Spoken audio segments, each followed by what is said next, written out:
तरफ तो नहीं जा रहा? ये जो लीबिया वाला में था, हालात बहुत ख़राब है, ये वर्ल्ड वॉर 3 की तरफ तो नहीं जा रहा?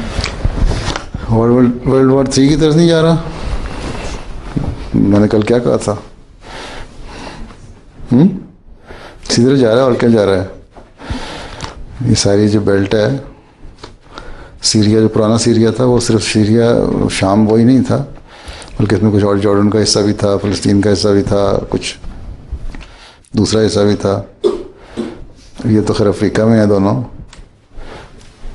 लेकिन मिडल ईस्ट में भी हालात ख़राब हो रहे हैं। और अगर दूसरी ताकतें इनको पीछे से भड़का रही हैं सारी आग, तो रिएक्शन फिर होगा। कुछ ताकतें पीछे काम कर रही हैं, अब उठाने के लिए भी कुछ चाहिए होता है ना, किसने इंसाइट किया उनको।